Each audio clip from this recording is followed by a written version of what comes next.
Amigos de Confusión Musical, pues bueno, tenemos una nueva reseña para ustedes y todo esto tiene que ver con el estreno de la nueva serie de Como Agua para Chocolate. Antes de platicar de la serie, yo me quiero meter de lleno a platicar acerca de la novela y de la película de Alfonso Arau con el guión de su esposa en aquel entonces, Laura Esquivel, que se convirtió en todo un fenómeno mediático. La verdad es que yo era una niña cuando esta cinta apareció, pero se convirtió en una cinta que todo el mundo hablaba, que le dio la vuelta a todo el mundo, y pues nosotros hoy en Confusión Musical vamos a estar hablando precisamente de esta cinta, de todo lo que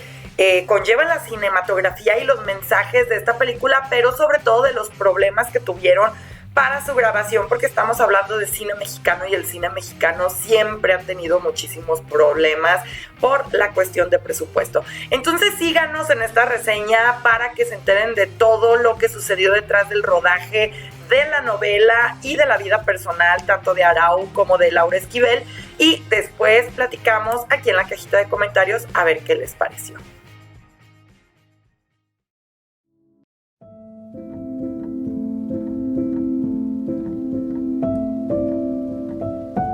Amigos de Confusión Musical, pues tenemos una nueva reseña. El día de hoy vamos a reseñar una película que se ha vuelto nuevamente de cierta manera de moda a partir de la serie que se está proyectando en Max de Como Agua para Chocolate. Estoy hablando de esta película que pues bueno, viene de una novela multipremiada de la escritora Laura Esquivel, quien a su vez hace el guión para que su esposo de aquella época, Alfonso Arau, lleve a la pantalla grande esta película. Bueno, yo recuerdo, la verdad es de que yo este estreno no lo pude ver en el cine porque era como muy chiquita cuando apareció esta película por allá en 1992. Era muy chiquita, todavía no me mandaba sola para ir al cine. Lo que sí recuerdo es que en la televisión pasaban el tráiler una y otra vez y otra vez y otra vez y otra vez, y era una película que causó muchísimo revuelo en la época. Estamos hablando de que bueno, ya había pasado la época del oro del cine mexicano, todavía no llegábamos a la nueva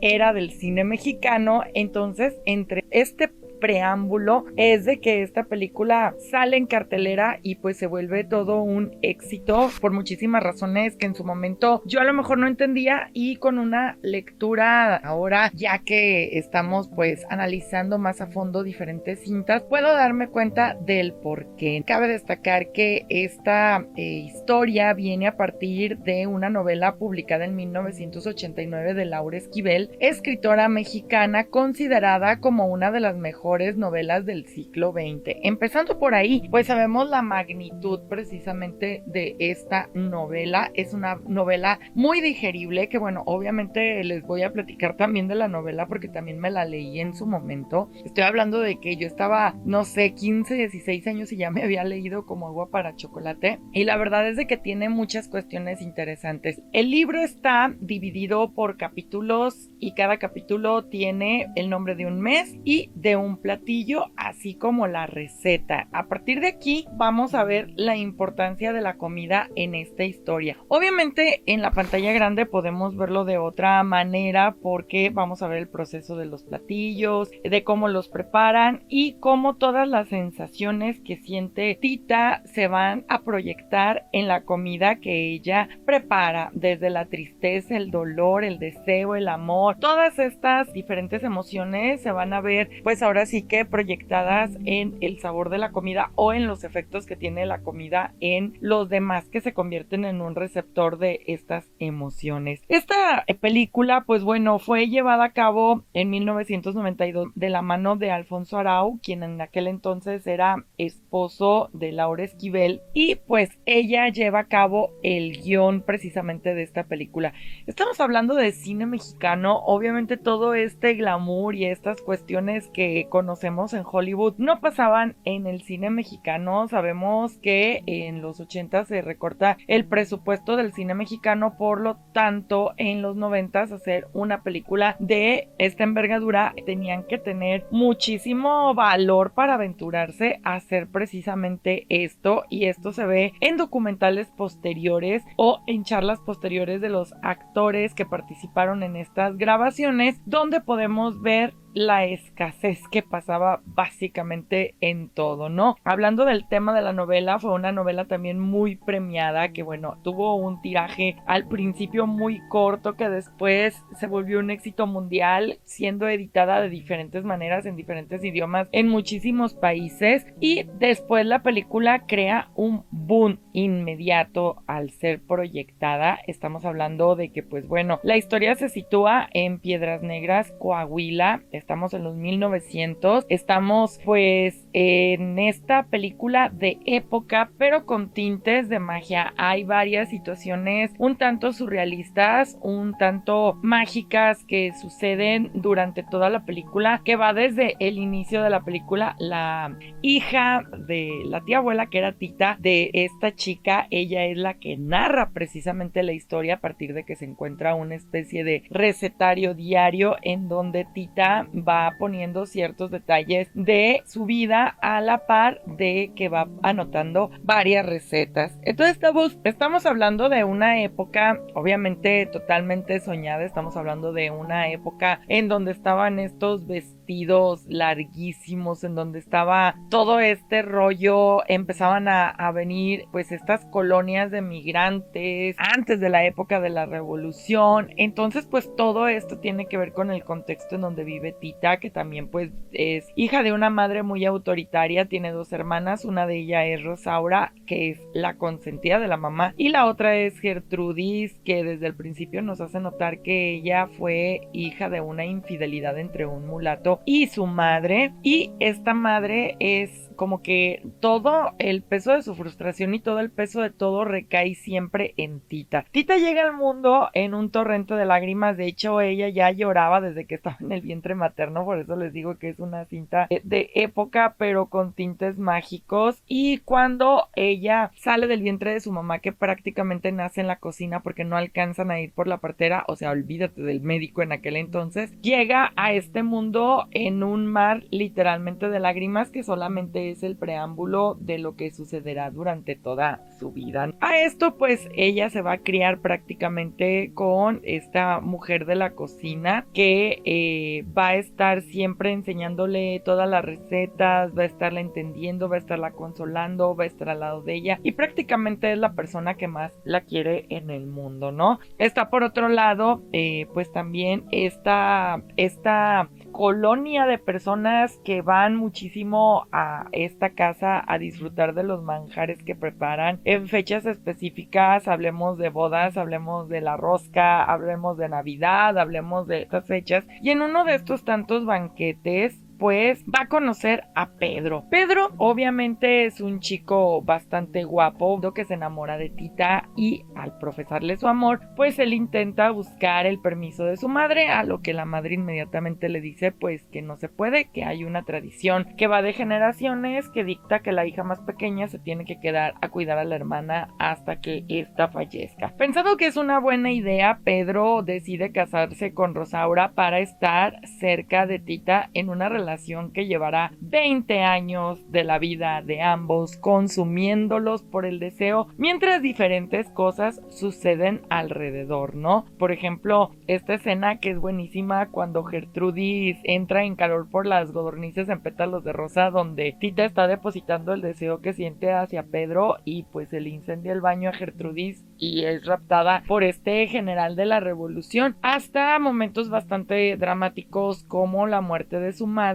o como la violación de esta criada que tienen también aquí en la casa de parte de unos forasteros, entre otras tantísimas cosas que suceden alrededor casi de 30 años de que ellos se enamoran hasta que pueden consumar su amor. Obviamente esta película está contada de una manera sublime, lo cual me recuerda muchísimo la película Cinema Paradiso por cómo nos van acercando a estos personajes para que se hagan totalmente familiares hacia nosotros. Y digo, no es para menos porque precisamente Marco Leonardi protagoniza Cinema Paradiso y después es invitado a protagonizar el personaje de Pedro Musquiz. Laura Esquivel hace también el guión para la película. Vamos a ver a lo largo de todos estos años todo el amor, todo el deseo, todas las mostrabas todo el maltrato de la madre, todas estas costumbres. La parte interesante de la película, como siempre se los digo, está fuera de la película, pero en este contexto, tanto el libro tiene una historia previa interesante como la película tiene una historia previa interesante al ser filmada, como todo lo que aconteció después. Digo, es como un multiverso de novelas que corren alrededor de Como agua para chocolate. Esta película pues fue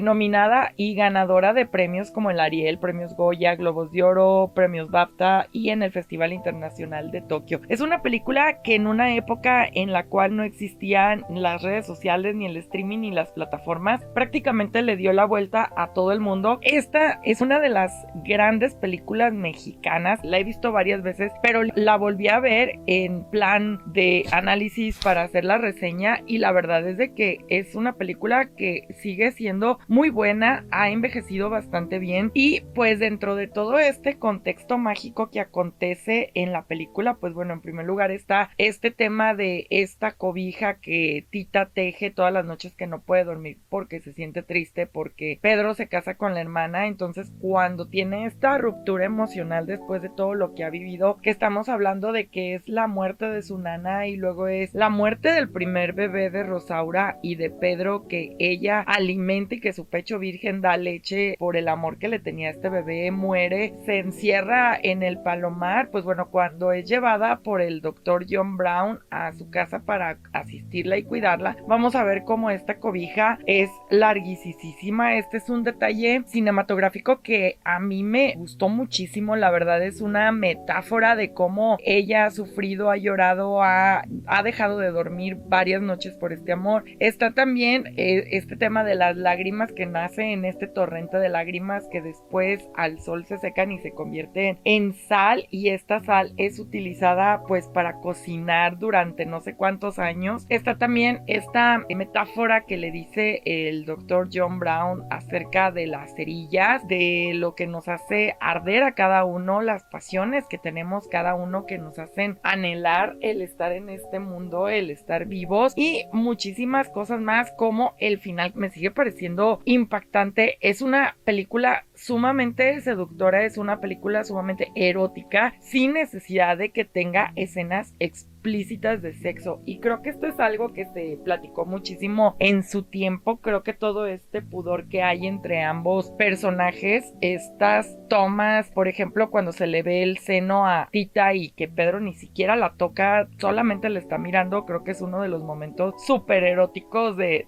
la película, cuando se están comiendo estas codornices, las miradas que se avientan, la respiración. Ya obviamente al final cuando consuman su amor, claro que hay desnudos y todo, pero pues luego se le muere, precisamente porque pues todos estos cerillos metafóricos que hay en su interior se incendian y pues desgraciadamente muere, provocando que después Tita se coma esta caja de cerillos para pues también que se queme toda esta cabaña. La verdad es de que a mí, viendo por ejemplo en una época en donde Gladiador 2 está haciendo su estreno y que es una película que fueron miles de millones de dólares, efectos especiales, etcétera, me sigue sorprendiendo cómo en 1992, o sea, estamos hablando de 1992, esta película sea tan buena. Tiene una muy buena edición. Obviamente ya los actores después hablan acerca de los problemas de continuidad que tiene por las semanas tan aletargadas que tardaban en filmar, pero pues bueno, esas son nimieces por el éxito que tuvo. Ahora sí, la novela detrás de la novela, ¿no? La novela de Como agua para chocolate está inspirada en una historia familiar del seno precisamente de la familia de Laura Esquivel, un antepasado de ella que también tenía este tema de ser la hija pequeña y que tenía que cuidar a la madre hasta que ésta pereciera. Ella a partir de aquí quedó muy impactada porque esta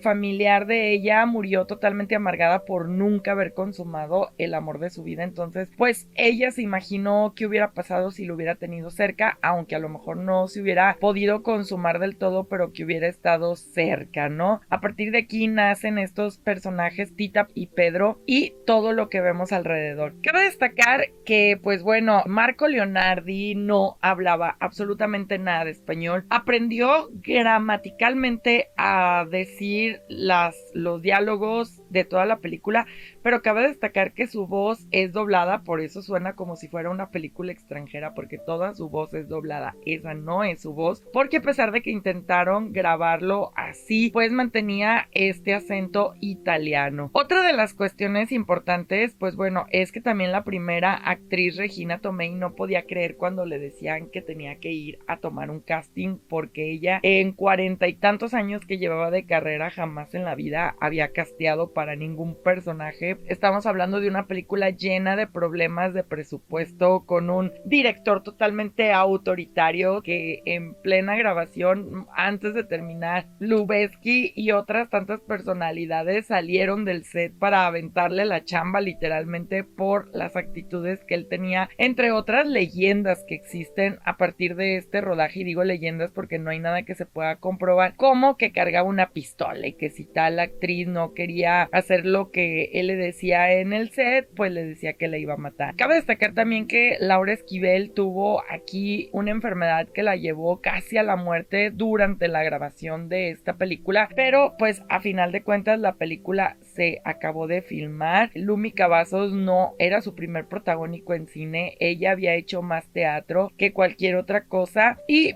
pues el personaje, la actriz que personificó a Gertrudis y Lumi Cavazos tenían prácticamente que trabajar también mesereando para poder subsistir durante el rodaje de Como agua para chocolate. Está también las diferencias que existían en el set, porque pues sino que estamos hablando de las comodidades también. Marco Leonardi y Regina Tomei estaban filmando en un lugar en Coahuila donde el clima era súper extremo y las mejores habitaciones las tenían Marco y Regina, y a los demás los aventaban por allá. Tenían también, no comían como del todo padre como se vería en la película, y es que si se iba a preparar un pastel, el pastel se preparaba de cero, se montaba, o sea, no era utilería, y al final todo se comía, ¿no? De hecho, la actriz que interpreta a Gertrudis platica que en esta escena de cuando hacen los chiles en nogada para la boda de Esperanza y del hijo del doctor John Brown, estaban filmando horas y horas, obviamente,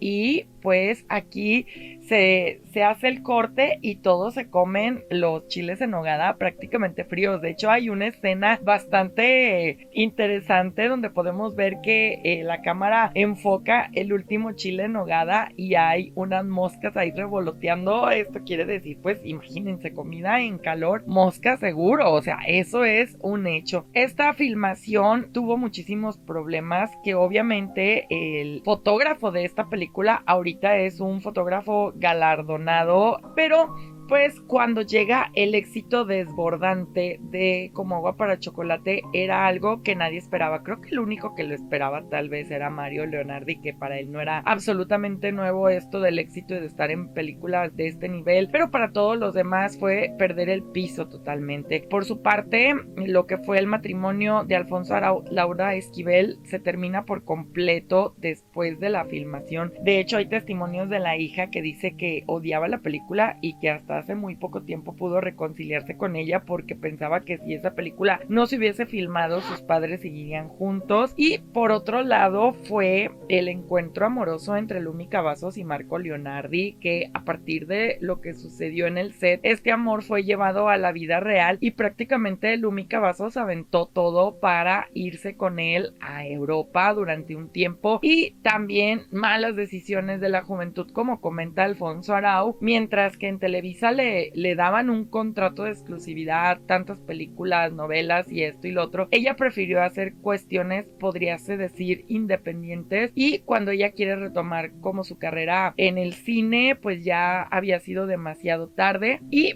pues todo lo que conllevó precisamente que varias personas estén en descontento porque dicen que Alfonso Arau no les pagó varias cosas de la grabación. Obviamente ya tal vez el reconocimiento, las regalías y esto vinieron después, pero estamos hablando que cuando estaban grabando realmente no existía un presupuesto de millones, y aparte, vuelvo a repetir, estamos hablando de cine mexicano, donde el cine mexicano siempre ha tenido, digo, ahorita últimas fechas se pueden hacer varias varias cosas, pero no porque el gasto sea menos, sino porque ahorita con la tecnología, pues bueno, al menos puedes filmar. Acaba de salir una película mexicana en donde todo fue filmado con un iPhone. La edición ya se puede hacer en un programa de computadora, cuando antes era editar carretes normales que se podían incendiar y aparte era peligroso. Y pues, por ejemplo, todo este tema del audio, de poner la voz doblada de Marco, pues obviamente también era un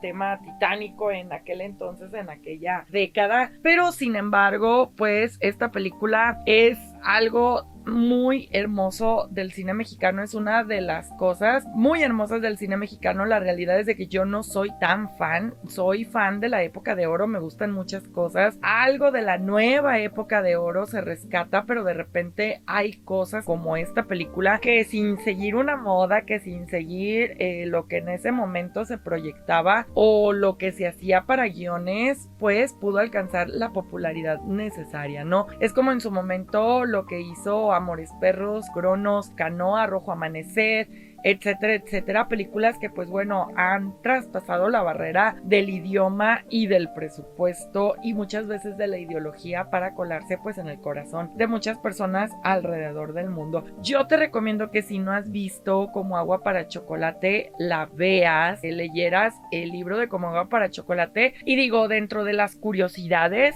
y las diferencias que hay entre el libro y la película, que el libro todavía tiene cosas más locas y más mágicas que la película. Esta escena en donde Rosaura le empieza a reclamar a Tita que por qué se anda dejando ver con Marco y que las habladurías y que todo esto, ellas comienzan a pelear. No sé si recuerdan que está ella ahí como dándole tortillas, está rompiendo tortillas para aventárselas a las gallinas, pero en el pasaje del libro hay como un torbellino cuando ellas están peleando que se lleva a las gallinas. Y como esta, hay muchas cosas también interesantes en el libro que tal vez a lo mejor por cuestión de efectos especiales o todo esto no se llevó a la pantalla, pero pues que en el libro lo pueden encontrar y pues van a tener estos easter eggs que tanto nos gustan a nosotros los cinéfilos, ¿no? Que bueno, también quiero comentar un dato muy curioso que es la música. El cine mexicano, la gran mayoría del cine mexicano no se preocupa mucho por la música que lo viste, y en esta película sí lo hicieron y tiene temas sumamente hermosos. Así que pues bueno, si ustedes quieren revivir el romance entre Tita y Pedro o Lumi y Marco, pues vayan a ver Como Agua para Chocolate, que pues bueno, ya él siguió su carrera, ella siguió su carrera, ahora ella está con José Lo de Café Tacuba, él estuvo con alguien más, pero pues el amor que nos plasmaron en esta película perdurará para siempre. Mi nombre es Beatriz Navarro, cuídense mucho, ahí viene la fila, así que estén atentos porque estaremos reseñando libros, entrevistas y más. Chau, chau, hasta luego.